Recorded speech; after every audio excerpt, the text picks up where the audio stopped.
from just outside the Empire City at the crossroads to the northeast. Good morning, good afternoon, and good evening. Wherever you are and whenever you are, this is your premier podcast for all things unknown, not media, and I'm your host, JP.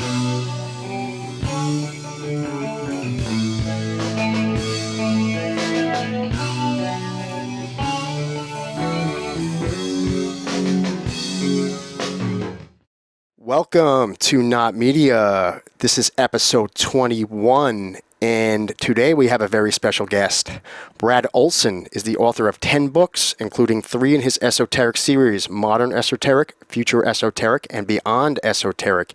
An award-winning author, public speaker, YouTube content creator of the Esoteric Circle, book publisher, an event producer. His keynote presentations and interviews have enlightened audiences at Contact in the Desert, Awareness Life Expo, the 5D events, and dozens of radio shows, including Coast to Coast AM, Fade to Black, and Ground Zero, and television shows including Ancient Aliens, America Unearthed, and Mysteries of the Outdoors. Brad is a founder and co-producer of the How Weird Street Fair in Soma neighborhood of his home base in San Francisco. Brad was featured on the front page of SF Bay Guardian in September 2014.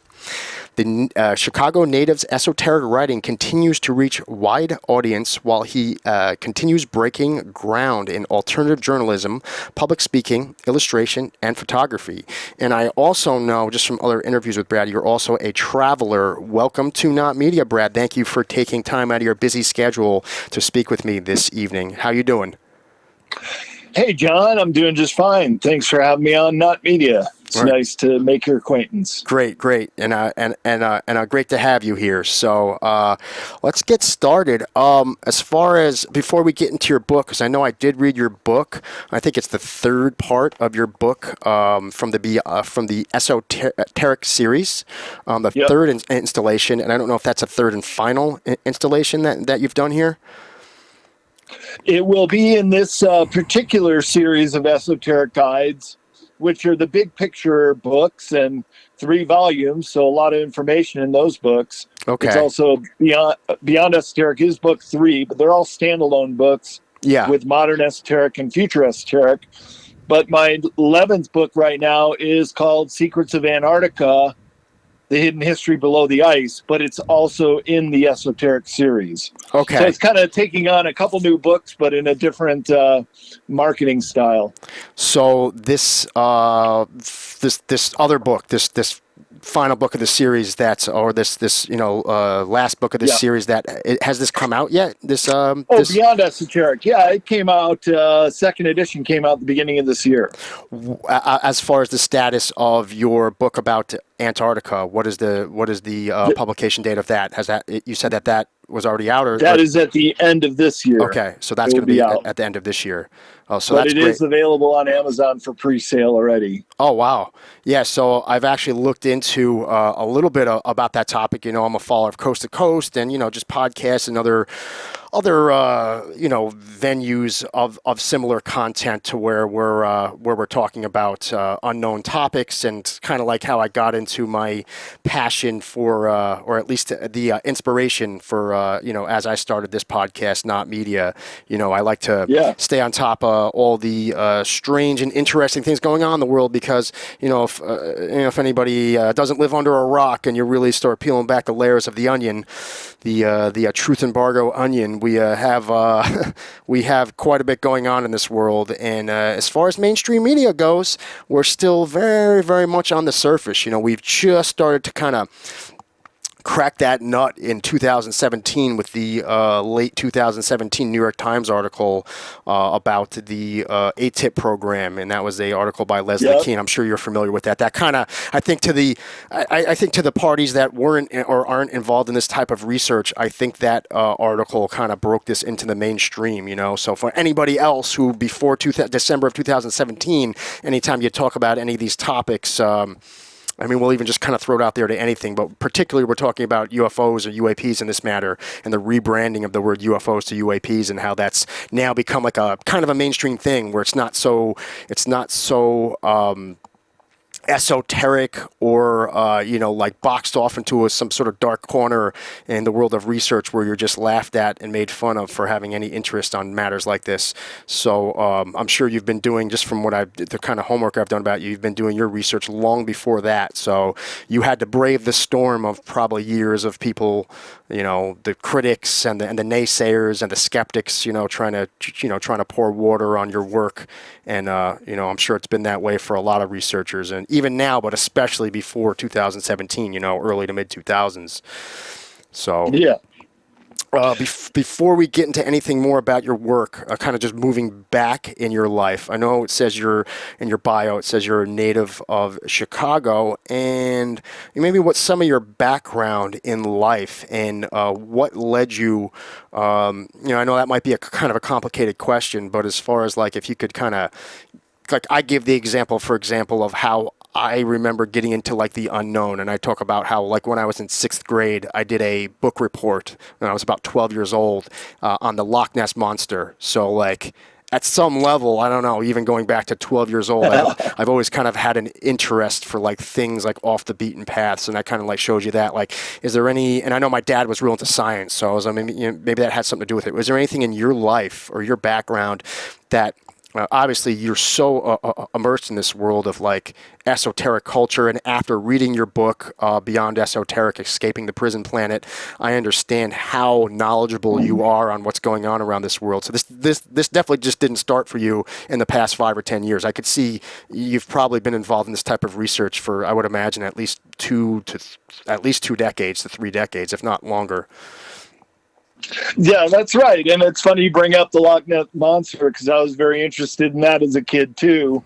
And as you know, that's a crypto creature, which then opens the door to looking into Bigfoot and chupacabras and perhaps some leftover dinosaurs from who knows how old. Yeah. But some historic photos even of these ranchers in Tombstone, Arizona, about 120 years ago, with a pterodactyl that they're holding up, a dinosaur flying reptile Wow. with a long beak. Yeah, and it was even in their newspaper clipping.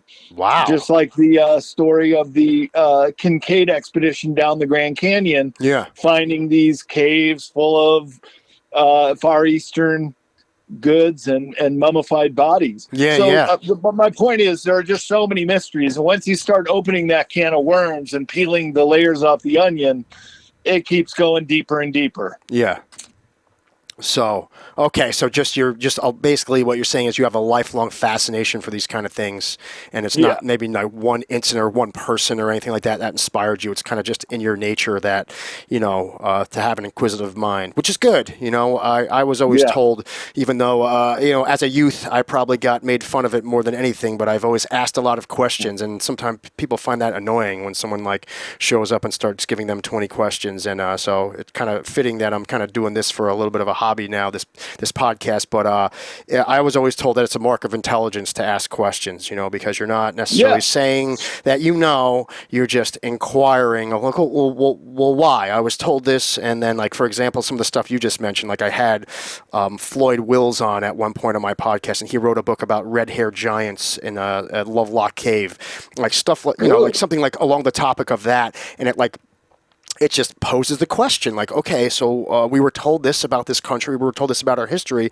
but yet there's this X factor now we have of like, it was found, it basically has been verified, and now where do we fit that into our history? Something that kind of falls off way into left field, and the mainstream really doesn't have any means to address it. I kind of feel like the main thing that mainstream media and the mainstream academia does to address these matters is basically just either it's like these ad hominem sort of attacks on the, if you can't attack the facts, you go after the person, so they go after like the researcher. So that's definitely a huge deterrent, almost kind of like throughout history, how if you made a mistake, you'd get tar and feathered, like getting called a loony or getting called a fraud or a fake by mainstream academia or some sort of mainstream public figure, can brand somebody in a bad light, and that could either be lifelong or that could be at least damning short term in their career and their personal life. So it's hard to, I'm sure it's hard to weather that storm of all the sort of research you're doing. And I know you, I've heard you quite a couple times. I currently work midnights as a police officer, and a lot of times I'm driving around. I listen to Coast to Coast. I'm an insider. I have the app. I listen to a lot of Nice. their interviews, and I've heard you quite a few times. And I've had a fascination for a while, ever since I started hearing David Wilcock talking about. I read one or two of his books about 10 years ago, and I know Yeah. part of his in one of his books, I forget the titles or which book it was, but he definitely spent quite a bit of time going into Antarctica and what may be going on there. And I know he's released a lot of information. I would say as of right now, it's hard for me to verify anything because I'm not out there, boots on the ground. And I know if something were going on up there, it would be probably branded or classified beyond top secret. Therefore, anybody currently involved in these sorts of matters for any sort of a archaeological or sort of discovery made under the ice in Antarctica, you'd probably be facing some pretty harsh penalties. And it wouldn't shock me if that was either like career ending or possibly even, from what I've heard about UFO research over the years, life ending. So if people aren't either scared for their careers or their lives, the people deeply involved in any sort of this activity, if there's anything going on in Antarctica or what it may be, that it's extremely secret. So, I heard about you through that research. So you've taken quite a couple trips down to Antarctica, right? Or Just the one trip okay, about 6 years ago, just one. but it was for almost a month. Okay, so 26 you were days. down there. Okay, yeah, because I remember Yeah. you talk about, you were saying it was like a pretty rough trip. I know Yeah. it's a terrible trip. I think you said you lost like 25 or 30 pounds. Yeah. And for the It's folks at very home, rough seas. So yeah, I don't know if you've had prolonged or sustained seasickness that is more than a day on a boat negative. where Yeah, the seas are very rough. I've had I mild. had it for about 3 days. Oh man. And yeah, so first of all, you throw up everything you had inside you, right? Yep. Until you're dry heaving. Ugh. And then you can't even hold down water. It just comes up usually as yellowish water Yeah. until you have nothing left in your intestines or stomach. Yep. And you can't hold any food down. Yeah. And so then the body just starts going into survival mode, and it has to eat up the fat reserves that you have in your body. So Okay. that's how I lost 25 pounds. I call that the Drake Passage crash diet for anybody out there that might want to try it. Wow, that does not sound fun, and I commend you for your bravery because, sometimes in order to be enlightened and to find any sort of higher enlightenment in this life, there is a path of suffering that we have to endure. So there's a price to pay, and if it might not be in dollars, I'm sure that was expensive also, though I'm sure you paid it both in suffering and in money, because it doesn't sound like a cheap trip to take down there. Yeah. And the reason being you took your trip down there in the first place, is it because that you heard the chatter in the paranormal UFO UAP world about all the history about what's been going on down there, and then more recently this supposed discovery that's been made, and there's been a couple things floating around down there, and one of them is that there was some sort of or 3 extraterrestrial ships that they found buried in the ice, and they were nicknaming them the Nina, the Pinta, and the Santa Right.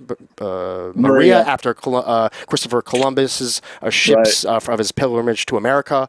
And then afterwards, we also said there could be like a giant hole in the ice and some sort of archaeological find. And David Wilcock kind of went into a little bit of this in his books, where they found some pre-Diluvian. So, I mean, we're probably guessing from any research that I've done, the great flood that occurred on this planet, that's referenced to in biblical times, Noah's Ark and such, that was somewhere between 12 to 13,000 years ago from all the research I've done. So what happened on this planet pre-flood? So a lot of, we can estimate there was based on DNA, analysis that there was some sort of like a choke point in human DNA within the past 12 to 13,000 years, where like most of the population of the planet was dwindled down to, from what some researchers estimate, was a couple thousand people. So effectively, like whatever the population of hominids on this planet was almost effectively completely wiped out. And we could probably relate that back to all the great great myth of the floods in many different cultures. From, you know, I think there's the Sumerian culture has one. I know biblical times speaks about one. So there's probably all referring to this one great flood that occurred on this planet and wiped a lot of the mankind that was on this planet. But what was happening, you know, before 13,000 years ago? And that's when we start talking about like Atlantis and these civilizations that were extremely enlightened and had high levels of technology. So was there anything particular that you were hearing that made you want to go down there? Well, that's exactly the reason why I wanted to go down there, John. It was to ask those questions, because when you're in the proximity of people who either work on bases or are sea captains that are taking expeditions down there, or anybody in the know, because down in the southern tip of Argentina, Ushuaia is the southernmost city of the world. And it's where 90% of all the boat traffic leaves from, not only the cruise ships and the expedition trips, but also private sailboats. And that's what we managed to get on. Oh, wow. Was a 72-foot sailboat. Yeah. And it gave us another, full 10 days down there. Most cruise ships are only there for 5 or 6 days. We were there for 15 full days. Wow. And then it's the journey back takes longer in a sailboat than a cruise ship. But to me, it was worth it to have as much time as we possibly could. So my line of questioning was, every research station we went to, I'd find someone who could speak English who was willing to talk to me, and I would just ask them these exact questions. Have you heard of these massive craft that are supposed to be crash landed or under the ice and partially exposed? No. Have you heard of antediluvian civilizations, any kind of archaeological digs under the ice, finding megalithic structures, maybe giants or megafauna or megaflora? No. Have you heard at all of pyramids poking through the ice? No. So all of the questionings I had, unfortunately, came back negative. And that's not to say they were hiding something. I just don't think people knew. Yeah. It's a big, huge continent. It's about 2 lower 48s could fill Antarctica. It's ginormous. So the distances are very vast. Yeah. And to go anywhere is very expensive and difficult. Yeah. So I just don't think people would know, because these would be classified secrets anyways. Yes. But what I did find out, and this is what I told George Norrie first time I saw him on his TV show called Beyond Belief. We're talking backstage, and George's like, well, what was it like down there? And I said, well, the distances are very vast, but I did find out from some people at the research stations 2 things. One of them was a research station called we went to the Brown base. It's an Argentinian base. Okay. And they said at another base called Belgrano 2, there had just been a UFO sighting where everybody on the base came running out and saw it. It was like a dish shape, but also mostly of light. And that then there was just interdepartmental chatter among the other base employees where everybody found out about it, and then they eventually told us. Yeah. And then the other thing I found out, and this was at every base would say this, that there are no fly zones over Antarctica, most particularly the one at the South Pole.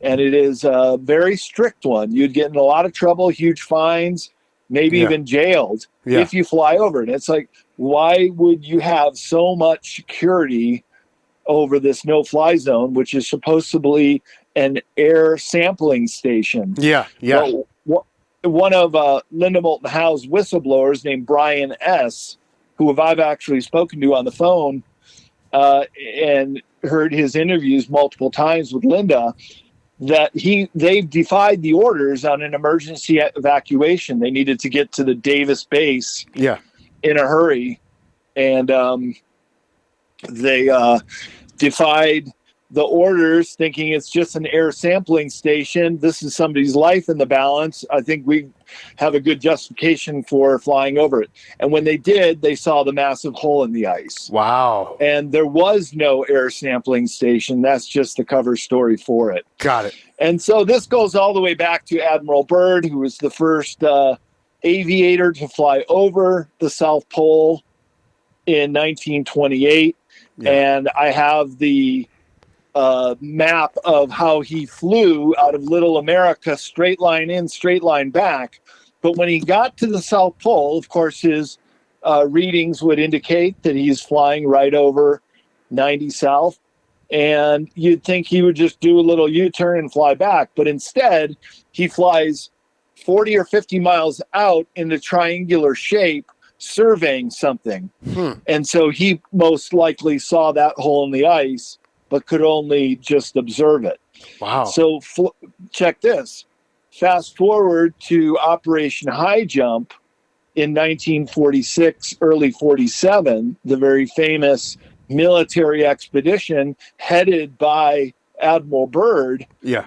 One of the first things they did, and this is even in the official record, is Admiral Byrd flew with his radio man to the South Pole. Yeah. And there are 3 hours of missing time when they got close to the pole. They thought the plane had crashed. They had lost Admiral Byrd. 3 hours later, he pops on. When he retired, and only after he passed, he turned over a diary that he wrote that he would not release or talk about ever again, because when he got back to the U.S., he was read the Riot Act, and they made him a gag order.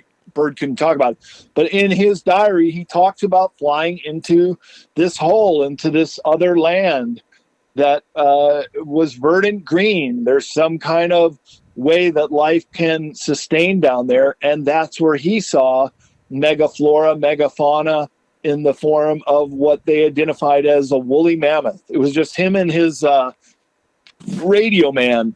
Wow. And then as soon as they're flying in for about 20 minutes, they lose not only radio contact, but he loses control of the plane. And at that time, he could tell that the handles were still moving, that they had been taken over by remote control. And right then, 2 UFOs came wingtip to wingtip. And a voice came over on the radio and said, "You're in good hands, Admiral Byrd. We will be landing in the domain of the Ariane shortly." And on the 2 dish-shaped craft were German Nazi insignia. Wow. So they also have a presence below the ice. Yeah. And indeed, when he got off, 2 blonde Nordic guys came and escorted him with German accents.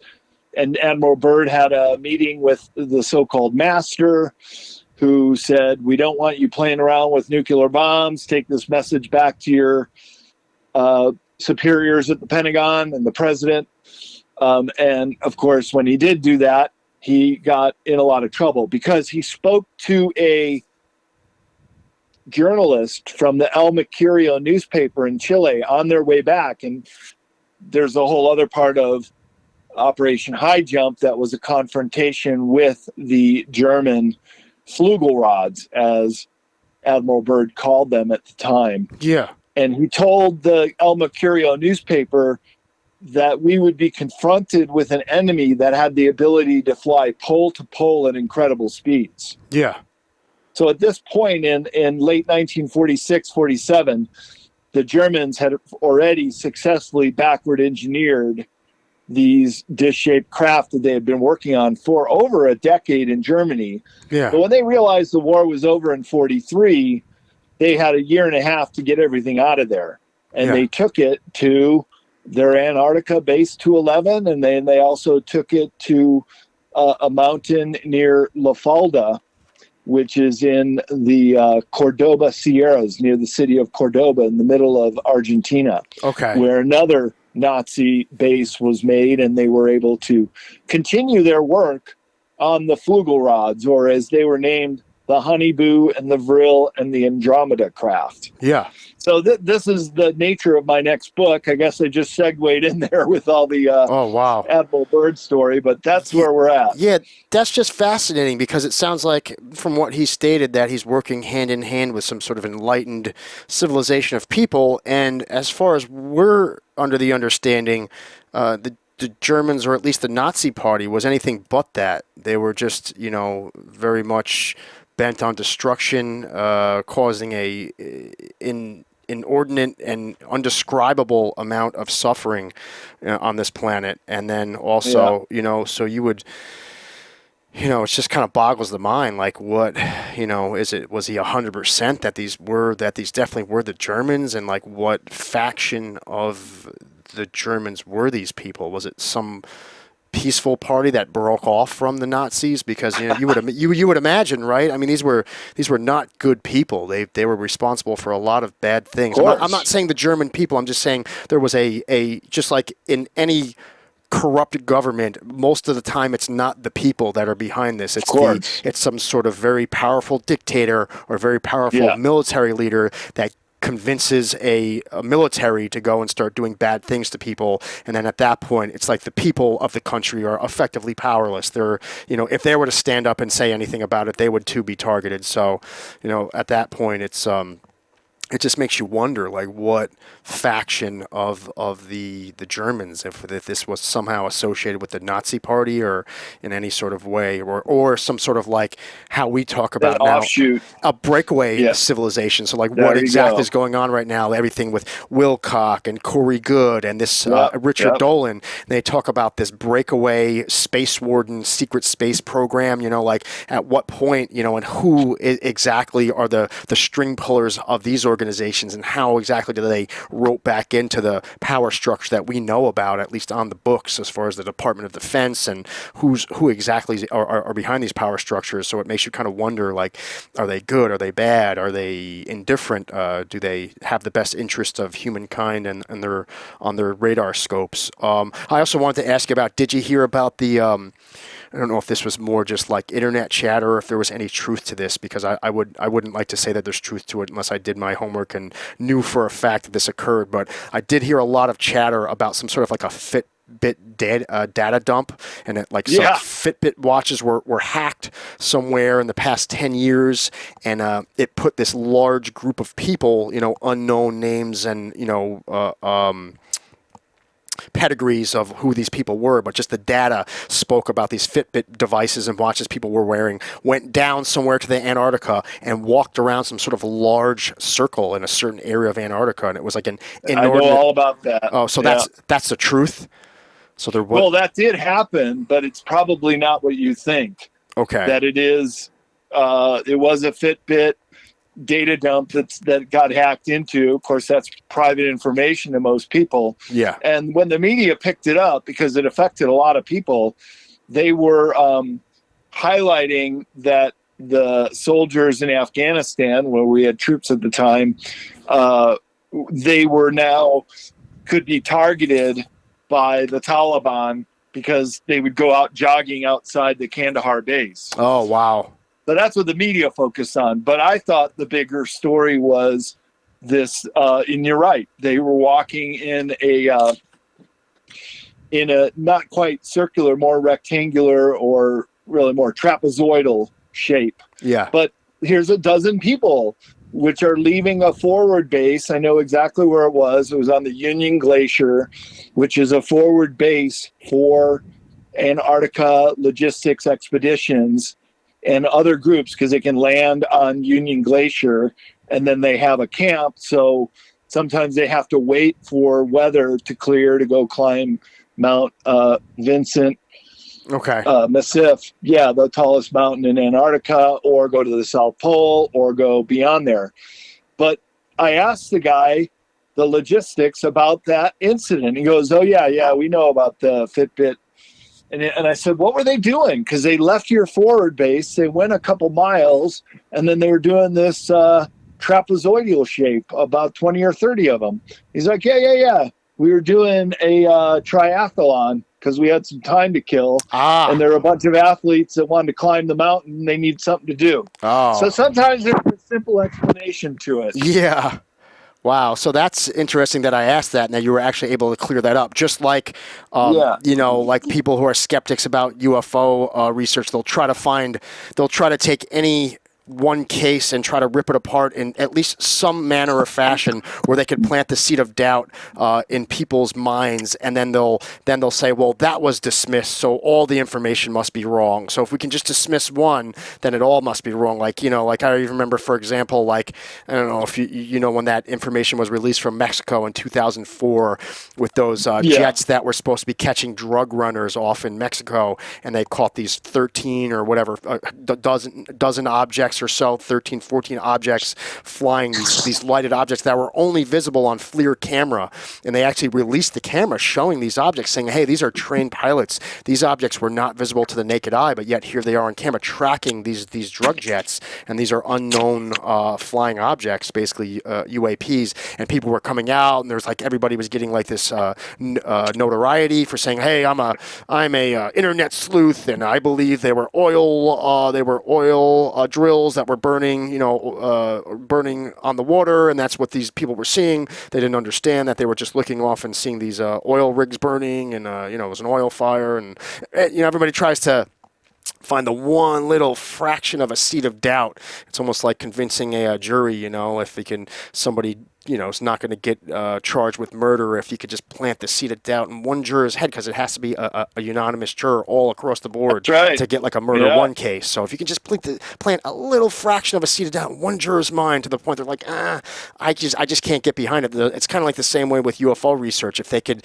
these internet sleuths know that they'll get notoriety if they could just pour a little bit of water on one aspect of any case, and then they could say disproved. And once it's been stamped disproved, like anybody who comes forward with anything about this is a quack or a fake or a fraud. So it's really difficult. But it's good to see that you actually knew about that, and you actually knew, hey, there was a mundane explanation for something that seemed like anybody could grab that story and just go running off with it and say, oh wow, they must have found these ships in the ice because there was this Fitbit data dump. And like I said, I didn't know more about it, so it's good that I have an explanation for that now, and you actually got to the bottom of it. So that's great. Looks like I just swayed the jury with that explanation. Yeah. So at least, people had some explanation for why these people were doing it. Yeah. And that's very plausible, because you could say that these people were climbers and they were stuck, so they would want to keep themselves in shape for a big climb. So, there doesn't sound like there's anything too wrong about that. And then, like you also said, if there was something major going on in an area,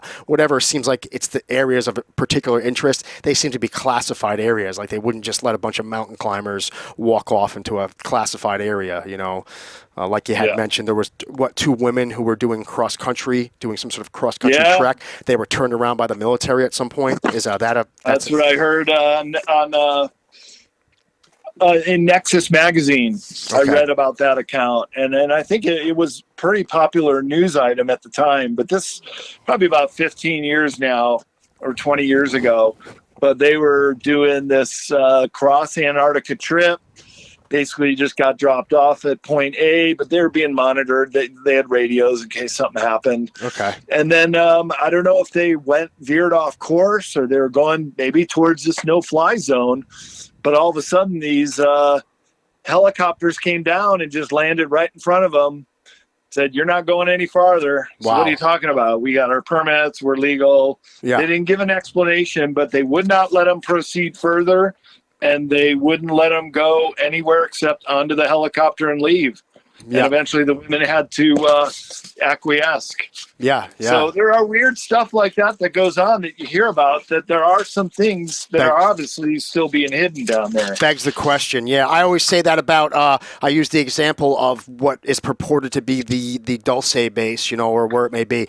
It's almost the perfect crime. You have an area where that's supposedly supposed to exist, and it's on tribal land, and a lot of people don't realize that, like, you need at least someone who's part of that tribe to either give you permission or escort you onto that land. If not, they have their own local police department that will arrest you for trespassing, for being on tribal land if you're not supposed to be there. So not only is it very sparsely populated. It's also on protected land, so it almost kind of makes it, if there was something going on out there, it makes it kind of the perfect crime, because there's really not a lot of people, not a lot of room for prying eyes, unless you have like very, very special access through somebody on the. And Yeah. it's kind of like that with, if you're talking about Antarctica, double the size of the lower 48. That is a huge area of barren Right. It is. land covered in ice.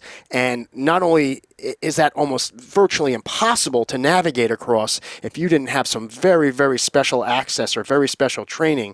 And then, even getting down there, as far as we are concerned, is from your experience about how much of a hard time it is even to travel down there via boat. You're gonna have to get seasick for 3 days. I mean, most people, no pun intended, but don't even have the stomach to go through that. Like literally take that trip just for all the suffering, that you would have to incur just to get down there, just to even get your foot on the coast. Never mind the Right. thousands of square miles you would have to traverse. And if you didn't know what you were doing, that I could easily see that being a death sentence.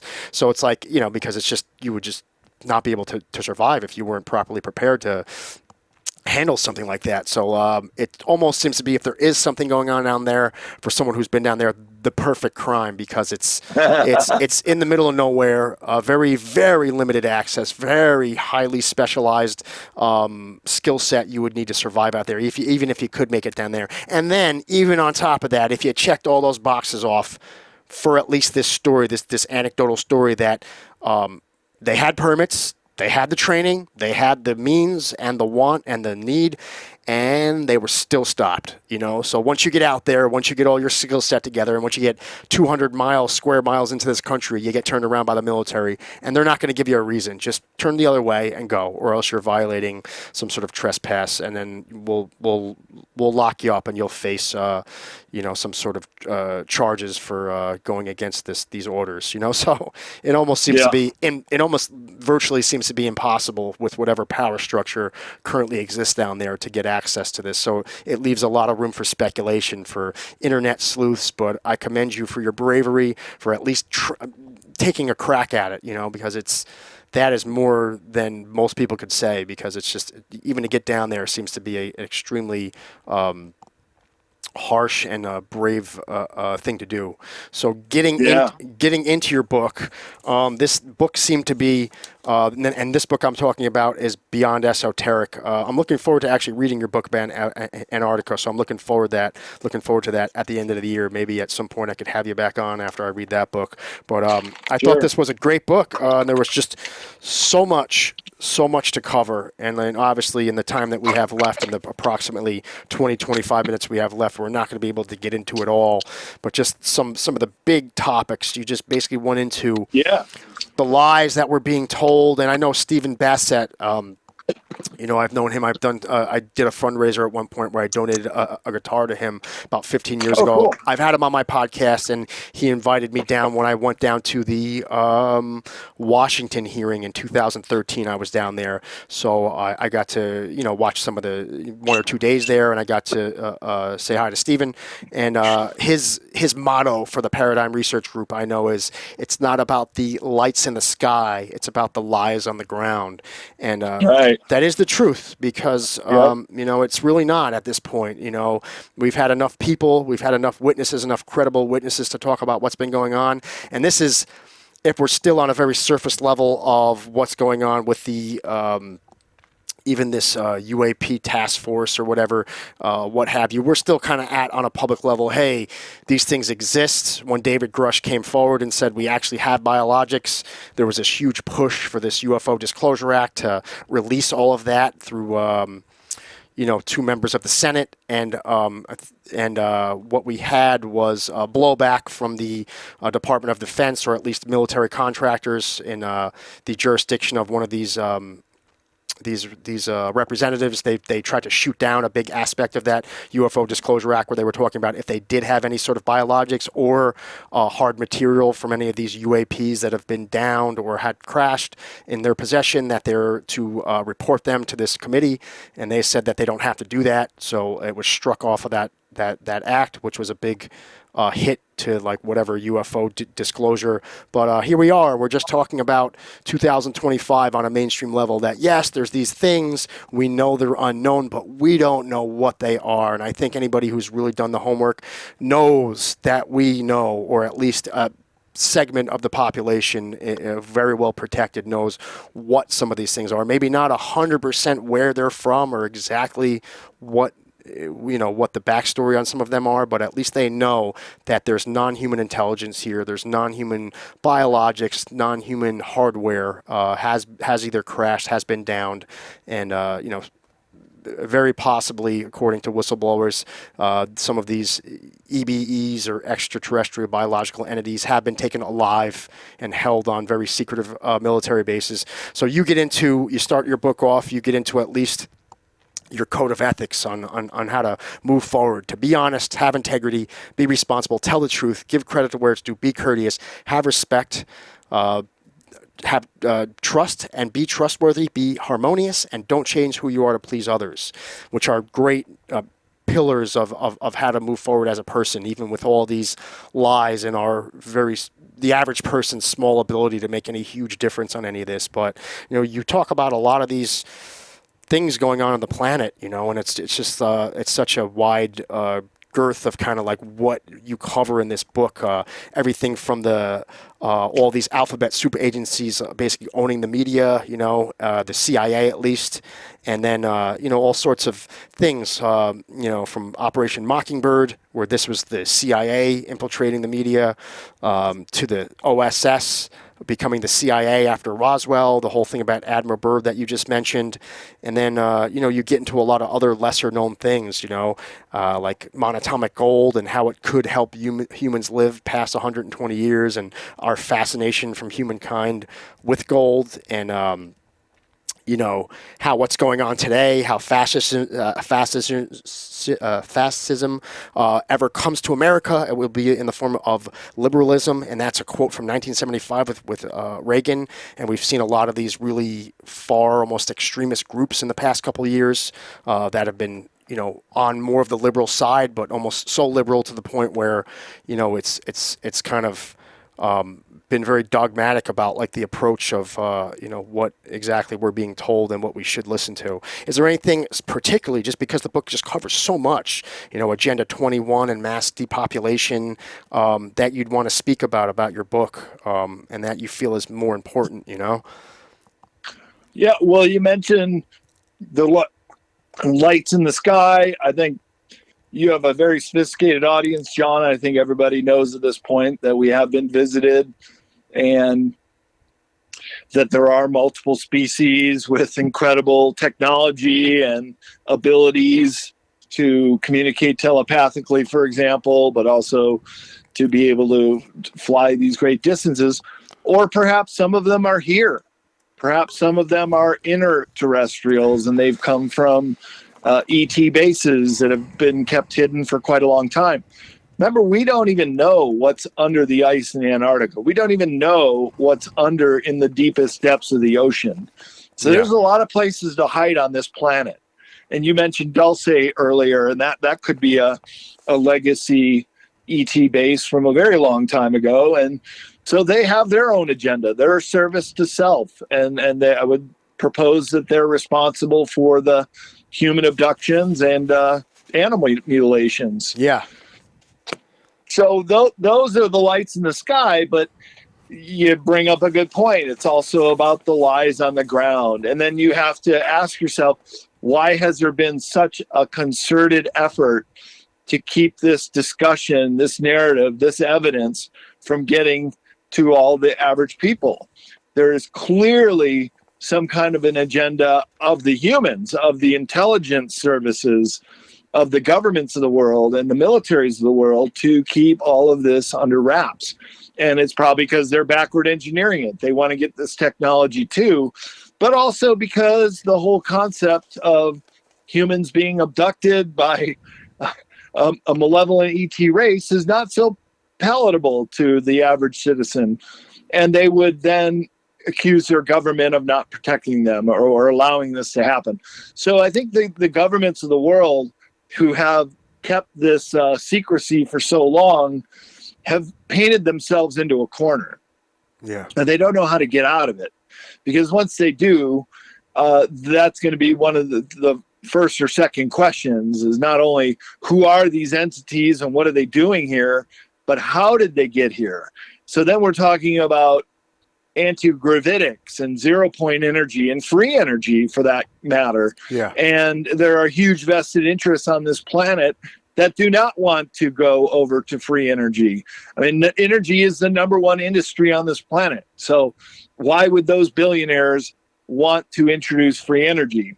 So the lies on the ground extend for quite a distance. And it's not just to cover up the knowledge of presence of ETs on this planet, when we all know they've been here. And you can even look at old medieval paintings and drawings and etchings and writings that are describing, as Ezekiel saw, the wheel turning within a wheel in the sky. Yeah. Sounds exactly like the counter-rotating fields of a modern UFO disk. Yes.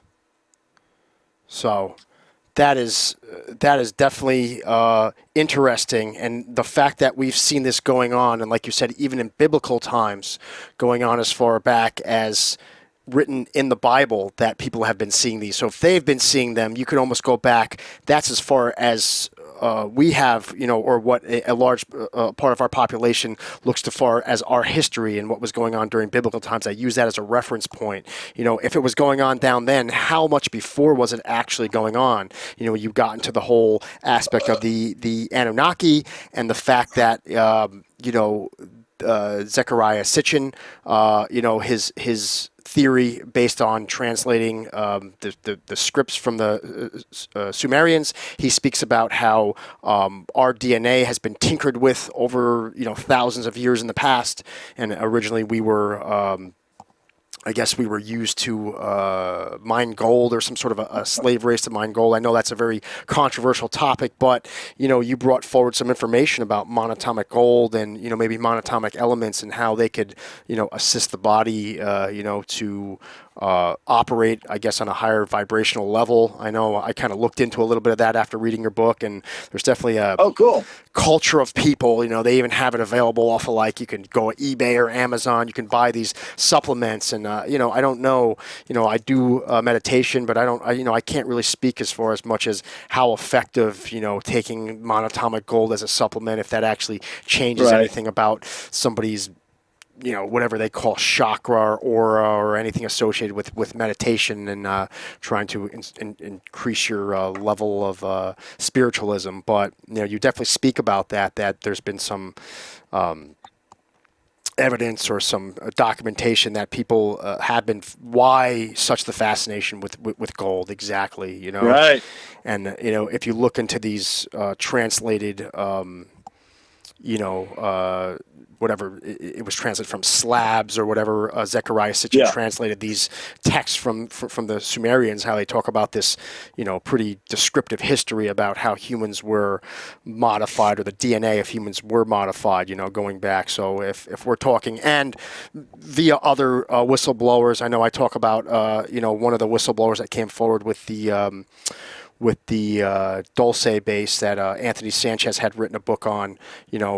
He spoke about how there was UFO Highway. Yeah, book. There were slabs discovered there, and they said they wound up getting translation to those slabs, and they talk about some of the stuff that we speculate strongly about Mars and the moon have been verified through a history of these beings there, because they know they've been there for tens of thousands of years and on this planet for hundreds of thousands of years. So they know a little bit about what was before them and where did they come from, and where was there a civilization on Mars 5, 6, 7, 800,000 years ago, some sort of a ET civilization that first went to Mars, tried to terraform that in some major cataclysm. They talk about, I have one of Dr. Vandenberg's books, and you spoke about that in your book, I believe, where he talks about there's a signature in the Martian atmosphere from ancient times that it was like a xenon, some isotope of xenon that only really exists after you detonate a nuclear weapon.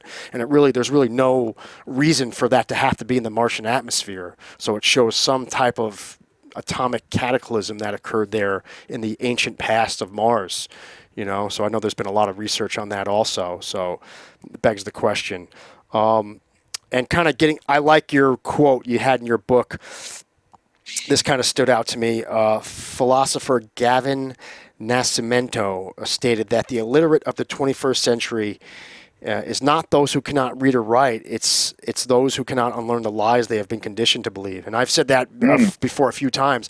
We are flooded with information via the internet. I mean, information, if you have the time, there's not enough time to actually digest everything being thrown at us. So it's almost like it takes the intelligent mind of today, who obviously can read because that's how the information is being thrown at us. So the level or the rate of people, the number compared to 100 years ago or 200 years ago that are illiterate is much lower. So, you would say that the rate of literacy is going to be much higher now. So many people have access to the internet, and to learn to read, it's such an accessible tool nowadays via smartphones and such. But to actually be able to discern information, to process information, to know where the lies start and where the truth ends, or vice versa, is going to be the difficult thing to do, nowadays. Yeah. So, getting into kind of today, you talk a lot about in your book this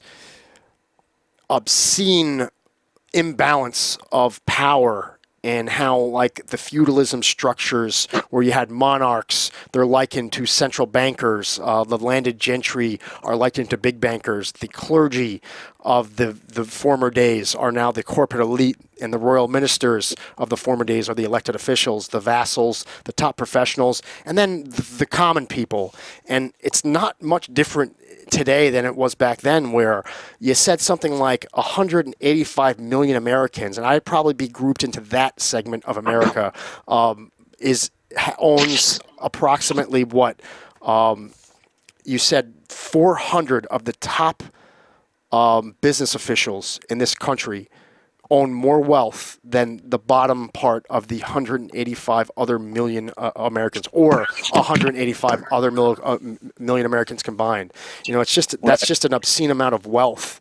And you said there's some agenda. You want to talk a little bit about Agenda 21 maybe, and maybe this theory that some believe that there's some group bent on depopulation of a portion of humanity for the betterment of a few elite members of humanity? Well, I devote several chapters in detail about the evidence that there is an anti-human depopulation agenda that is in the middle of being executed. Yeah. I think we only need to look back at the last 5 years to understand that we've been sold down the river by an elite group. Who their allies are and who's working with them. I don't think we can completely rule out that maybe these malevolent ETs also want to depopulate the world. Yeah. And we just have to look at the evidence where it takes us. And sometimes it is not a pretty picture. It's very disturbing, in fact, because they are trying to lower the population by 90% on planet Earth. Wow. And how do I know that? Well, that's what it says written in stone on the Georgia Guidestones before somebody blew them up a couple of years ago. But it said to keep humanity perpetually in balance at 500 million people.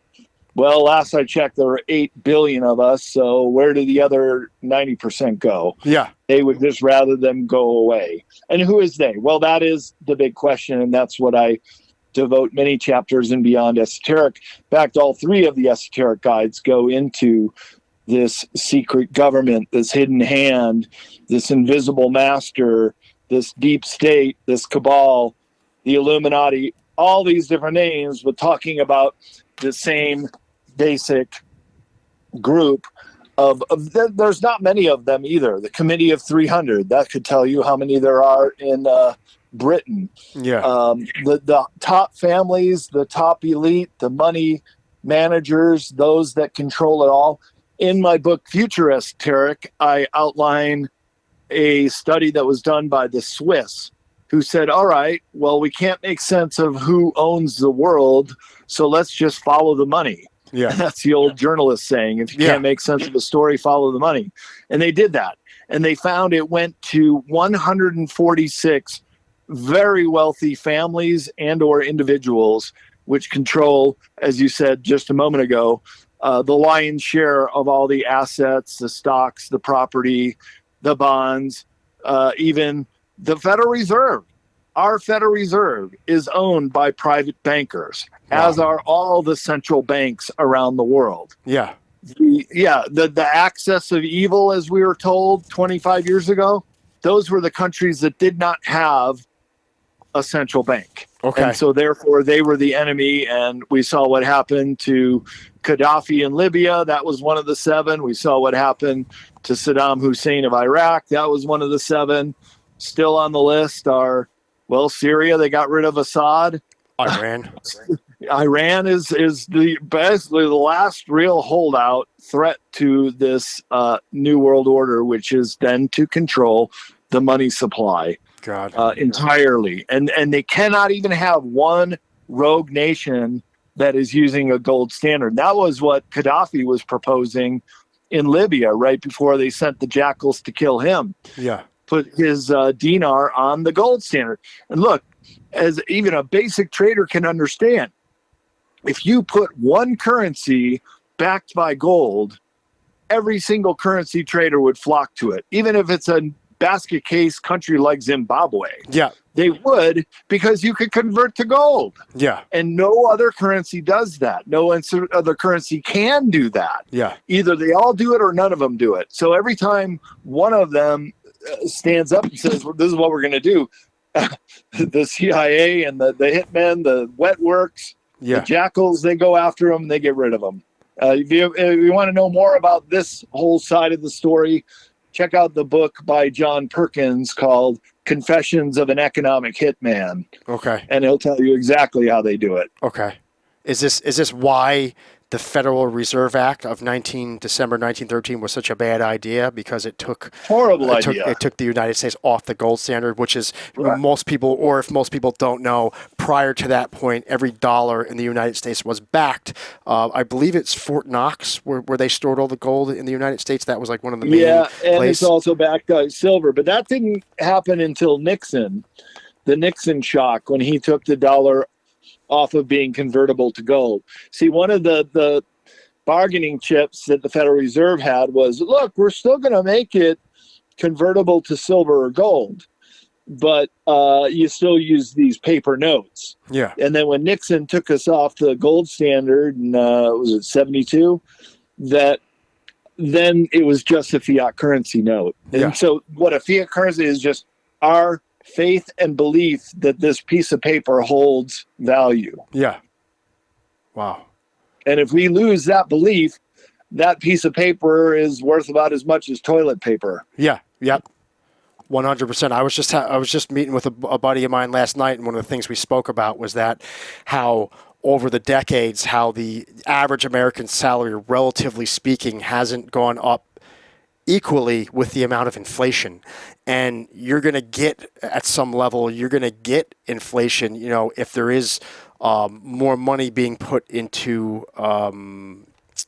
just people having access to more money. If the federal government is printing more money and the notes are there, but the actual value of the gold, or at the time, because that is no longer in effect, if you're just printing more money just to put it out there into circulation, then what you do is you effectively water down the value of the dollar. So you're going to get to the sense of like the buying power of that money is going to get slowly, it's going to get less and less. It's just going to, like the value of it gets watered down. So the American dollar has gotten weaker, and then, Exactly. as far as how much, so if the American dollar's gotten weaker, the cost of buying things is going to be more, and the average salary hasn't necessarily, if you go back to like the 1950s, in the 60s, as far as what the buying power of the average American salary was to what the buying power of the dollar was, it hasn't equally grown over the decades, so it's definitely a problem. And we're seeing that, and I see it, and I even see it, on a surface level with the kind of work I do, like with the amount of people out there just who've given up, and they just They resort to scamming people. They resort to shoplifting. They resort to, you wouldn't believe the number of cases I read about where, they have these scams now. A lot of them, they target the elderly. People call people up and they say, hey, I'm Bob Smith, I'm from the Federal Trade Commission. I've noticed that your bank account has been hacked. In order to protect your retirement money, I'm going to need you to withdraw $40,000 in cash, and we'll have an agent meet you at your house. And like, people actually fall for this stuff, and people get money taken from them all the time. People have given up. Some people have just given up on trying to actually earn money the honest way, and they just go after scamming people and taking things from stores and all sorts of different hustles out there with people,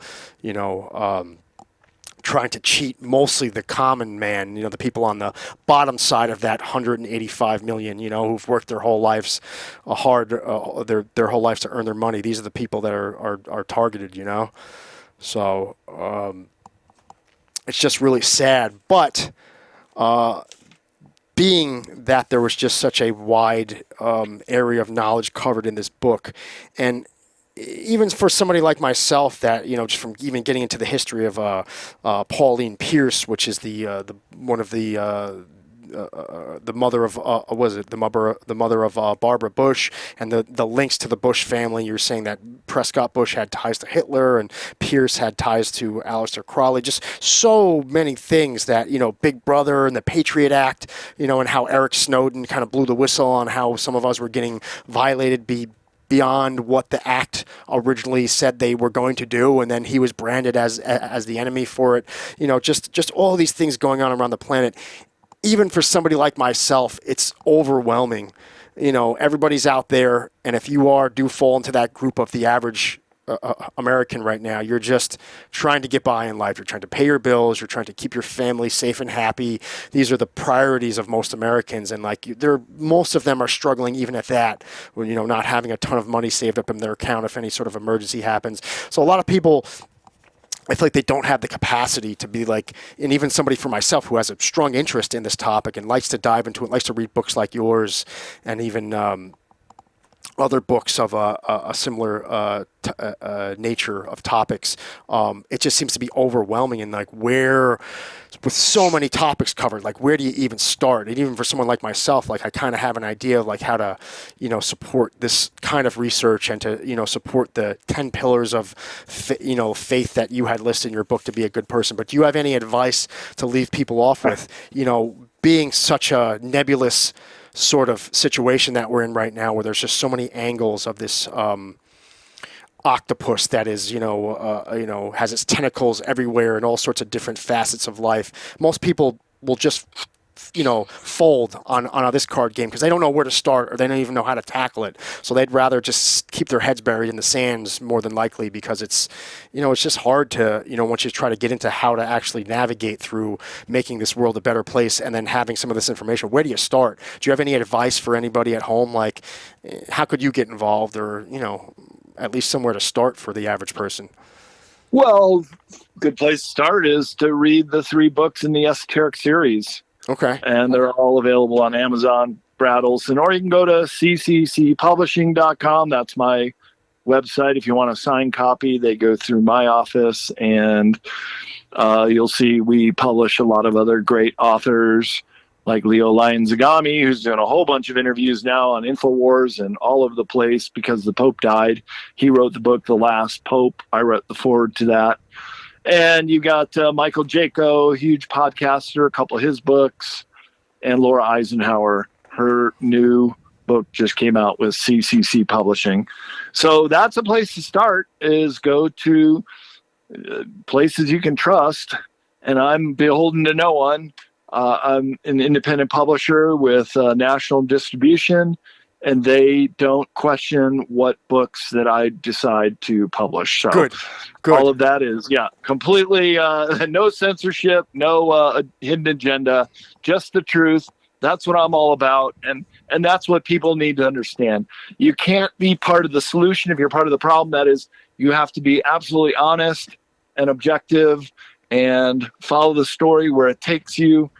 and just be the very best person you can be every single day of your life. And Okay. good things will start to happen. Good. So you read the list off of how to be good in the world, and just live and be the example you want to see in the world. That's very powerful. I'm glad that you gave us that advice, and I will certainly take it.